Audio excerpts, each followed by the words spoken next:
Rec League Podcast. Tell your friends, tell your neighbors, tell your family, tell your haters.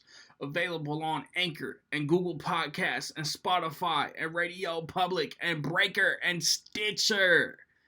At Rec League Podcast on Facebook, YouTube, and Instagram. At Rec League Pod on Twitter. Episode 27 available now. Oh, whether you watching this from Facebook, Twitter, click the link in my Instagram or YouTube itself. What up, world? So, I just watched Jexi.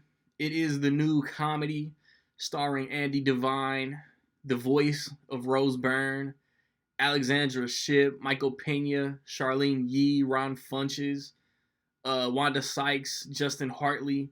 And it is directed by John Lucas and Scott Moore. They directed 21 and Over, Bad Moms, A Bad Mom's Christmas.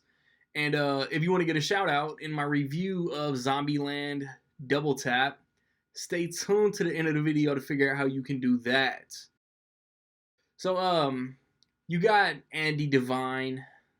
Like myself, he is a bit of a man-child. He has his job and he has his phone. He's glued to this phone until one day his phone is broken. He goes to get a new phone. They never mention the type of phone he gets or, nothing like that. But Jexi is this world's version of Siri, but he has Siri at the beginning, so they created a new Siri for this movie, and then it starts to take over his whole world, benefiting him in some areas, sabotaging him in others, and I guess he has to try to find a balance. This is a movie that I had no expectations for. I saw the trailer for the first time a month ago, maybe before Hustlers came out, maybe before I watched Hustlers, and the trailer made me laugh. I was like, okay, I will probably see this eventually, and because I didn't think my theater was gonna get it. And if you watch the Rec League podcast, me and my dudes, Eric Sigmund, Nick Goodman, we did the fall movie preview, and I had no idea what it was at the time. And then I saw the trailers. I knew it was from the Bad Moms directors, so I was curious because I think the Bad Moms movies are funny. This movie starts off really clunky, really sloppy. And then there's a point where it picks up, but it's funny throughout. These dudes, the two dudes that directed this movie wrote The Hangover. They know comedy. And I don't want to say it was really put together or executed really well, but this movie's hilarious. And I'm not even a big Andy Devine guy. What's the show? Workaholics? Haven't seen one episode. He's funny in Mike and Dave with Zac Efron, Anna Kendrick, and Aubrey Plaza. He plays a character similar to the one he did in The Intern with Anne Hathaway and Robert De Niro. And then I think he's done some voice work, man. I'm not gonna call myself an Andy Devine fan. He's watchable, and he's good here. He's that awkward hipster. Everything in life is on my phone. That's where this movie is Her with Joaquin Phoenix and Scarlett Johansson, and that's gonna be the main comparison, mixed with a track on the new Joel Ortiz album called Screens.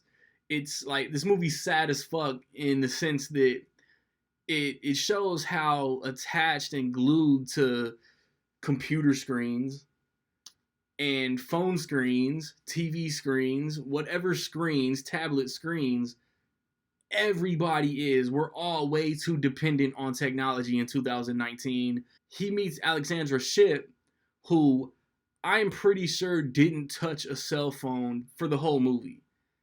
And that's cool. She's outdoorsy and she's the complete opposite for Andy Devine's character, but she's also the best possible thing that could have happened to him.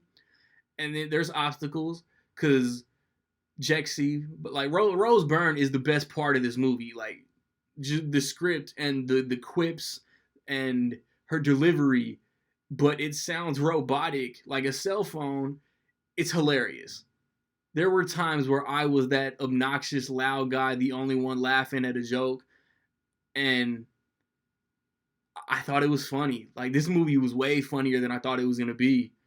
Um, there are cool moments with Kid Cudi. There are cool moments between Andy Devine, Alexandra Shipp. Like their relationship was very dope as far as like the human aspect of this movie. Like I dug it, and it could be considered lazy or cliche.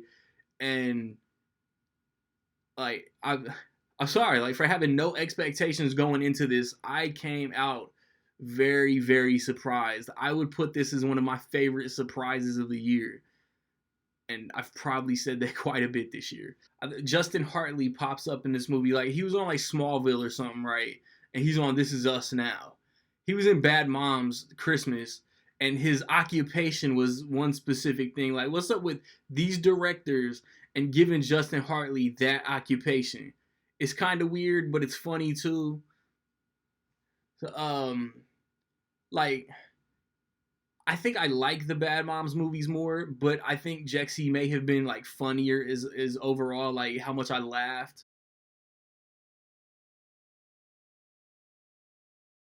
So with all that being said, man, I will say that in my opinion, Jexi is almost dope. So have you seen Jexi? It's projected to make next to nothing as far as box office receipts.